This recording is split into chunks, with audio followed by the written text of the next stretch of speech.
Arkansas, all sports. It's more sports. Hey, what's going on, everybody? I'm Wes Moore. Glad you're with us for another night of more sports.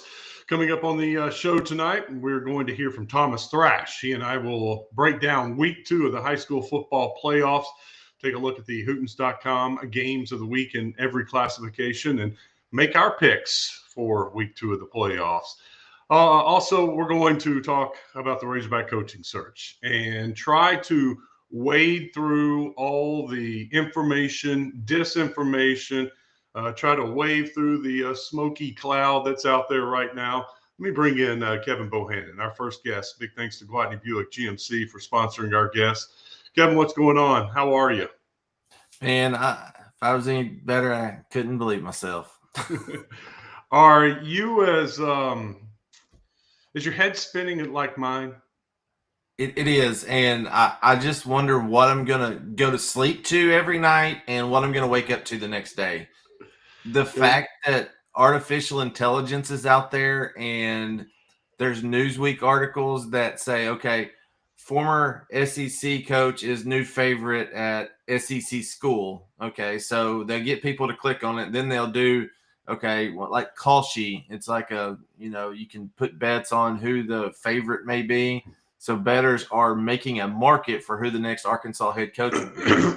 For Virginia Tech. At one time, James Franklin was like 77%. I think John Gruden was the latest name that came out in a Newsweek article. I mean, Newsweek used to be a reputable outlet for information and news, and now they're doing AI stuff. So I'm still of the opinion that you have to have good human intelligence to get to where you're going. All right, let's try. Let's do our best for the viewers tonight. I've got a theory, and hear me out. I think there are two things we're looking at right now, and I'm not sure which one. There's either A, Arkansas, the search committee, the board of trustees, Hunter Yurchek, they went out and their top choice, they got him. And he is a coach that is coaching right now, and they're out of respect for him, his team, his family, and maybe you need to keep it quiet just so the deal doesn't fall through. And so they're releasing all this other disinformation, the smoke, just to look over here, don't look at this, look over here, just to throw everybody off. Or scenario number 2, it's a cluster and they're nowhere close to hiring a guy, and it could be a mess. Yeah, and every fan wants to believe it's option A. Even myself, as a fan going back and now a member of the media that covers the Razorbacks in multiple sports, you want to believe it's option A. We've seen option B unfold before. Go back to 2019 when it was, okay, we're going to go after Lane Kiffin. At Hog Sports, we're under the belief that there was a memorandum of agreement, MOA, or it's a national letter of intent with signing date. I firmly believe that too. Yeah. So you got to believe that they had Lane Kiffin, and then Ole Miss was like, well, we're going to fire Matt Luke, and we're going to go get Lane Kiffin. We can do that. We can spend more money than you, and we will do that. And Hunter Yurchek came out and said Sam Pittman was the only coach that got an offer in that 2019 coaching search. Do we believe that? No. So that's option B, and that's where the 2019 coaching search went. I'm not saying Coach Pittman was the last resort, but he had to be down so far on the list that once, you had some former players get in on him and say, you need to take a look at him. He bleeds Arkansas red. He was here. He's got a home in Arkansas. Please take a look at him. So that's where they landed in 2019. Now, it's a better program. The program's in a better place. I think that it's a G5 coach that's most likely in the American. All right. So that's where all the names have come from. But the thing that makes me believe it is mostly a smokescreen is because there have been strategically placed names along the way that have gotten interviews. Pat Fitzgerald. Yesterday it was Gus Malzahn. Now, you and I had spoken. I spoke with some other guys about this too. That Gus Malzahn's a name you put out front. I don't care if it was 2017 and it's been 8 years.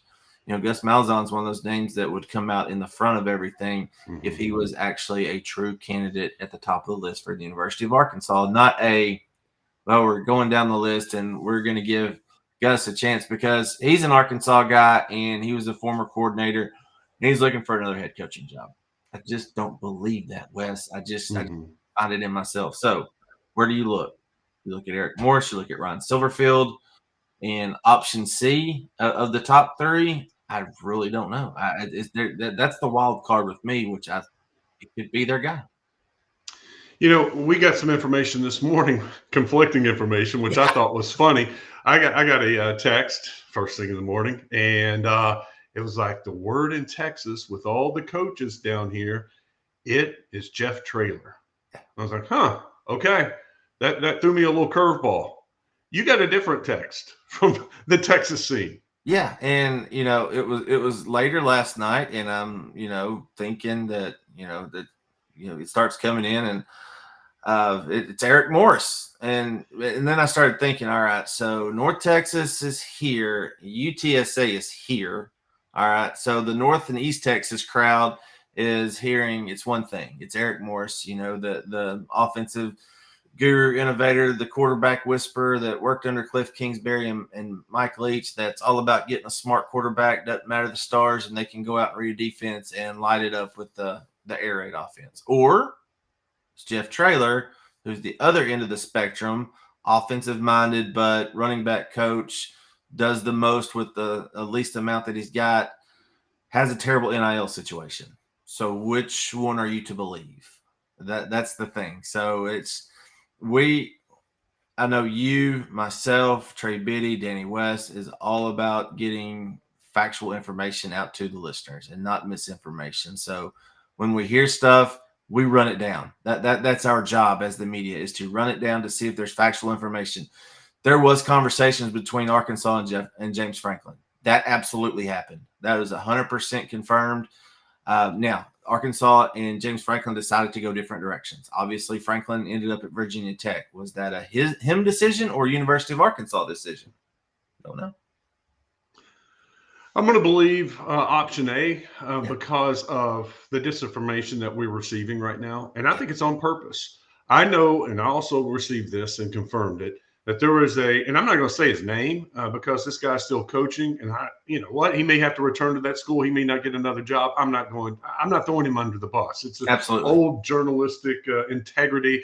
The viewer, the listener's right to know sometimes does not outweigh the harm that it will occur to the person that's involved. And so there is a coach that they interviewed that was ready to take the job. That's a group of 5 that I think people would have been, not 100%. There's not anybody that's 100%, but I think it would have gone over really well. Yeah. And he was ready to take the job, and Arkansas said, well, let's hold on. We got some more interviews to do. Let's talk a little bit more. Let's continue these discussions. To me, they were putting him on hold on purpose because option A. I think they have their guy, and it may not be signed, sealed, and delivered, and it's a done deal. So they're still interviewing, talking with guys just in case this falls apart at the last minute, because we all know it's happened before. So you have to be prepared in case this option A, your number one guy, doesn't come through. Absolutely. And Trey Biddy got some heat the other day on social media, which was unwarranted, because he said that, he would be willing to go to jail to protect a source. And that's our job. That if you go back and look over the history of journalism, and a lot of people, even though the media has evolved into more of a in-your-face digital format and platform, it's still the same principles of which journalism was founded upon. And now, I did not go to journalism school. This is something I picked up along the way and learned from a lot of great guys in the media, like yourself, Randy Rainwater, Trey Biddy, Steve Sullivan, Kyle Deckelbaum, of how to, cultivate and grow sources and make sure their identity is always protected, because you burn one bridge, you're persona non grata for the rest of your career, no matter what you're in this business for. So there's a reason that we can't just come out and say so and so told me that this guy's going to be the coach and this is why, because there's a relationship built upon trust and belief that we can protect those sources out there, because they're putting their neck on the line just like these coaches are right now. Remember, at the end of the day, these guys are human beings. They have families, and they have to make family decisions based on what their family needs. James Franklin made a decision that was right for his family in going to Virginia Tech based upon, an illness that his child has. That's what he felt like he needed to do, what was best for his family at that time. So the next coach at Arkansas will make the same decision based on what his family and they decide to do as a family. It's funny you talk about the sources. It happens all the time. People want to know, how do you know about Calipari? Who told you about that? I'm like, I'm never going to burn those. There are only probably 3 people in this world know who told me that Calipari was coming to Arkansas. I haven't told anyone, never will tell anyone. And on that note, there's another thing that makes me think that the information we're getting isn't correct, because during the Calipari search, if you go back, there was no information leaked from Arkansas. Zero. None. I did not get this on the Arkansas side of things. Yeah. It is this very similar. There is not good information coming from Arkansas. And I was told later that they didn't want it out. They were basically threatened. You do not leak this out, because in the past, we all know that there in other coaching searches, that's where all this information was coming from, was people within the search telling so-and-so, and then that person would tell somebody in the media. That's how we were getting our leaks. That stopped. And so it happened with Calipari, and I think I know it's happening now. So that's what makes me believe some of these names that are coming out, it's on purpose. And it is to throw everybody off and to protect the person that they got. And so that's why I do lean to A, that they do have the guy they want. They're just trying to wrap this deal up. Yeah, and I'll say this too, Kevin. We're not going to know until that coach is done. His season is over, and then it'll probably come from his agent that leaks it to somebody in the national media that this is happening. Yeah, and that's what Trey has said. We've told our subscribers, listeners, readers that, look, it's going to happen that way because that agent has a relationship with a national brand, whether it be CBS Sports, which is in – where we're at 24/7 Sports, or ESPN, which is the main brand in national sports news. So, but there is a reason that the name Kevin Scanlon, who is the head of the Razorback Foundation that works for Stevens, was floated out there as being on the quote unquote interview committee or vetting coaches. I call him Coach Kevin because he was my very first baseball coach at T-ball at junior deputy back in 1985 and 86.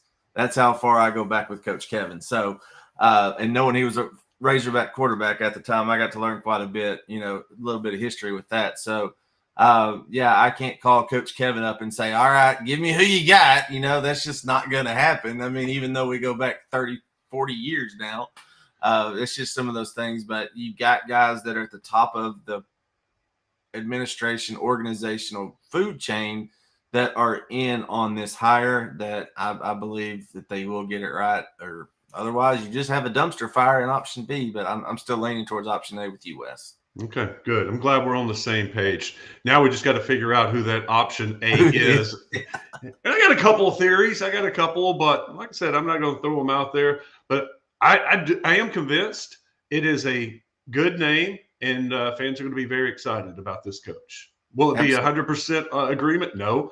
But I think they will be excited that they got the job done. Yeah, and the biggest thing is, what do you want? Arkansas has already said, and we've reported it, that Hunter Yurachek went to the board of trustees and the influential donors at the University of Arkansas and said, hey, we need an influx of $10 million a year over the next 4 years. That will get us to the next TV contract. That will put us in a situation to be among the best in the country, and being in the top 5 to 8 in the SEC puts you among the best in the country. So they're willing to commit that. They need a coach that has been, in the trenches with NIL. But I mentioned it yesterday, and it was on with you and Joe on Out of Bounds, that you still have to recruit in the home. You still have to build those relationships. So I really feel like it's going to be a guy that can come in and win a press conference because it's a relationship guy, whether it be on the offensive side or defensive side of the ball. I still think they're going to trend towards somebody that can run an entire program and not is just not focused on one little aspect of, how they got to where they are. So I think it's going to be one of those guys that has a lot of experience, that's been in the trenches with NIL and knows how to navigate the new landscape of college football. Great stuff, Kevin. Man, appreciate you coming on board. Fun night tonight. Thank you so much. Absolutely. Thanks a lot, Wes. Kevin Bohannon, hogsports.com. Check him out over there. Also want to say a big thing. Excuse me. Guatney Buick. See, it is, a week away, 8 days away from Black Friday, but you don't have to wait until Black Friday. They have some great deals going on right now. Guatney Buick GMC. Look, on Monday, I'll tell you about some of the great Black Friday deals, but for now, if you can't wait until Friday, they got you covered right now. All Buicks, 30% off MSRP now through Black Friday 2026. They're talking about not last year's models, the brand new ones, the Encore GX, the Envistas, the Envisions, the Enclaves. Buick is America's fastest growing brand. Buick, exceptional by design. You don't have to wait until Black Friday. Week 2 of the high school football playoffs tomorrow night. And we've got Thomas Thrash from Hootens.com with us. Welcome in, Thomas. Tomorrow night's going to be huge. It's going to be so much fun. So many great games across the state. This is kind of like a supercharged week 8. Week 8, we had all these really good games, and now there are so many good games. This is like the best week we've had in a long time. I mean, and like upsets alerts. I mean, there's so many teams that can get an upset this week. You got me last week. You upset me. You went 5-1. I went 4-2. We both picked Fayetteville over Pulaski Academy. We both missed Van Buren Marion. We went with Van Buren. Marion gets the road win. And the game we disagreed on was the Lakeside Searcy game. You went with Lakeside. I went with Searcy, and that was the difference. My internet's out, so I'm using my phone hotspot. Can you hear me? I still got you. Okay, because I couldn't hear anything. So Van Buren, they almost pulled it off. Marion came up with a huge win. So they get Sylvan Hills. So the rematch, the Sylvan Hills one loss was to Marion. And so, that's it's going to be at Sylvan Hills. It's going to be a great game for Central Arkansas. All right, let's go to your games of the week and make some predictions for this week. We'll start in 7A, and it's Fayetteville at Bryant. And I got to say, Thomas, I think in 7A, it's all chalk. I think all the home teams win this week. So I guess I gave away my pick, but this is still a pretty good game. It really could be, because if Fayetteville's offense, Hank Hendricks can really throw the ball well. And if you're going to beat Bryant, you have to do it through the air. You're just not going to be able to run on them. And the last team that did that was Bentonville 2 years ago in the semis. So they've got the makings of it. I don't see it happening, but I think they will stay with them quite a bit. I think it'll be a close first half. Bryant's depth, once they come out of halftime and they got those all those guys lined up, it's just like they've got fresh legs. It's intimidating. I saw them against PA doing it, and they looked like 5 lines of 50 guys, and it's overwhelming. Yeah, I think if Fayetteville can keep from shooting themselves in the foot, they got a chance to hang in there. But you go back to their losses, a lot of times it was their own doing and not the other team. And they'll have to play. I hate to say a perfect game. Nobody plays a perfect game, but they just can't turn it over and make stupid mistakes. They'll have to take risks. They'll have to go for them 4th down, maybe try some onsides, do some things that they, nothing to lose. All right, let's move down to 6A. Your Hootens.com game of the week is Mountain Home going to Benton. Oh, this is one of my favorite games of the week. I absolutely love Mountain Home, the way they're playing right now. And then Benton, they're tough to play at home. I know they lost to Sylvan Hills at home, but it's going to be a great atmosphere. Drew Davis, a 3-year starter quarterback, going against Barrett Miller, the running back for Mountain Home, who's unbelievable. And their quarterback's playing well. This Mountain Home team isn't just a run heavy; they can pass the ball too. And they played Greenwood week 10, and Greenwood had just gotten healthy, and it was like a 42-10 game. But Greenwood played really well that game. they also played Shiloh to within 10. It was like 52-42 or something like that. And so they're definitely one of the top teams in the state. Can they get it done in Benton? I think it's a physical game, but the difference, you named it, Drew Davis, that offense, they're healthy now, that Benton offense, they can put up a lot of points. I think Benton gets the win. I think you're probably right, but I'm not picking them. I'm picking Mountain Home to get the upset. There we Coach go. Airy is our Farm Bureau finalist last year.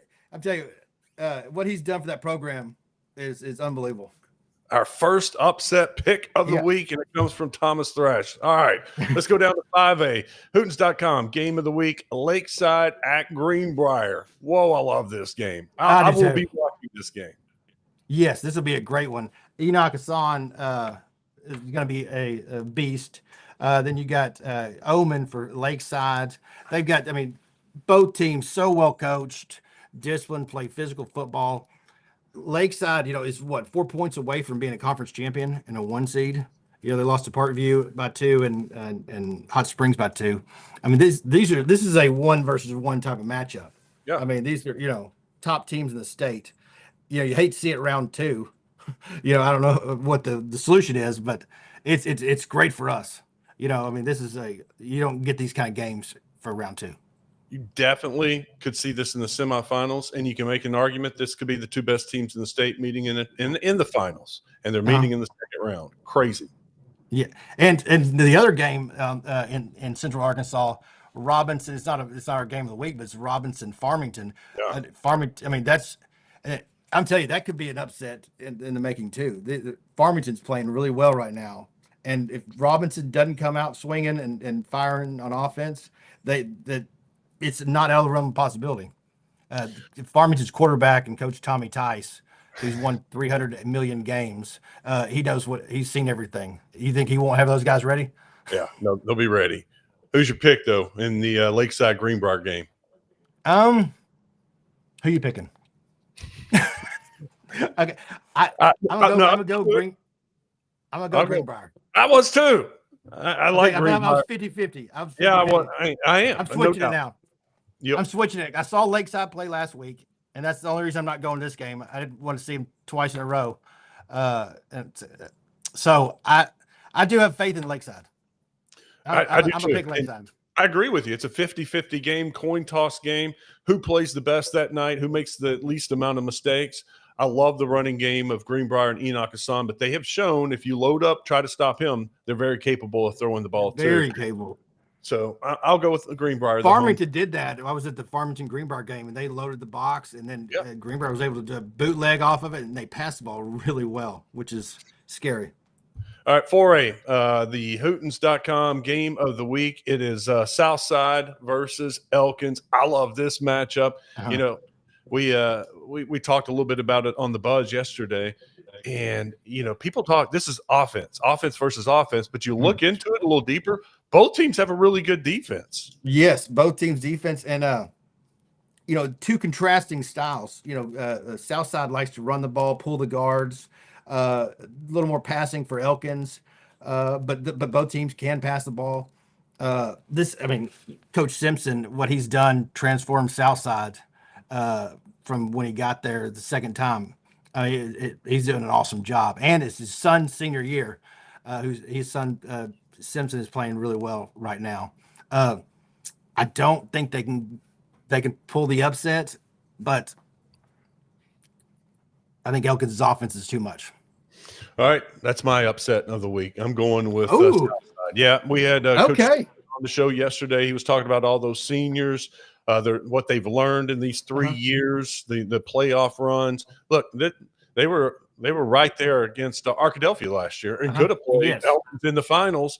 And you talk about these two. We just talked about this could be a state championship game in 5A. This could be a state championship game in 4A. These are two really good teams that have been up in the rankings all year long, that have history of long playoff runs, and they're meeting in the second round. I'm going with Southside. Okay, I like it. I'm going with the Elkins because every year Coach Watson has been there. They've gone one round further. His first year they get round. Second year they got bounced in the second round. Third year in the semis. Fourth year, he lost in the finals. So this projection, I think he's got to win it. You got to win the state championship this year. All right, 3A, the Hootens.com, a game of the week. I love this one too. Mayflower going down all the way down to Smackover to play the Buckaroos. Two teams have been in the top 5, top 10 all year long. See, we were at the Smackover Bismarck game, and Smackover was out without their quarterback. And then it was the Fearless Friday game, the Thursday night, and then it kind of just snowballed from there. I think this is a completely different Smackover team. No. And Mayflower, though, has one of the best defenses in the state, and they're 6 or 7 points away from being a 1 seed with Salem. And I've seen Salem against really, really good teams, and they've been hammering them. So this Mayflower team has the makings of a state championship team too. We will see. If the Smackover offense can match up with them. I'm going Mayflower, but but we will be at the game. So we got 2 filmers. I'm driving down and going to drop David off to film that game, and then I'm going straight to Junction City. So South Arkansas's got some good games. I got Mayflower too. I'm going with defense. Defense wins championships. They're big. They're loaded. I got Mayflower. 2A, game of the week. Cross County. There you go at Junction City. That's what you're just talking about, South Arkansas, with some great games. Oof, I want to say Junction City, but Cross County's so good. They've been that conference was so good. See, their conference, I think, does help. You don't know how good Junction City's conference is. But Cross County's got a good conference, and they got competitive teams. So it's really, you don't know. I think there's really 4 teams that have a shot at winning it this year. You got Mount Ida, these 2, and EPC. Yep. And Mount Ida and Junction played in the second week of the season, and Mount Ida lost by less than a touchdown. But they were driving and had a fumble return for a touchdown, 80 yards, and it ended up being the difference. So, those teams are right there close to each other.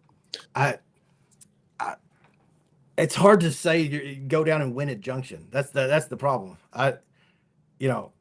Danny Bill's got to play well, but the whole team traveling that far and going down to Junction, it's pretty much Louisiana, is tough. I got Junction City. I've had coaches. I'm going on the 2A coaches. They've told me they're different. They've restocked, reloaded this year. They're the favorite in their eyes. So I'm going Junction City. They have some dudes. Yes. All right. One of the games we didn't talk about was the 4A. We got 2 4A. We have 3 4A games that should be the game of the week. Dardanelle at Hamburg. Dardanelle is our number 1 team in the state. Hamburg, their running back just set the state record for. It's Hamburg at Dardanelle, though, right? Dardanelle's yeah.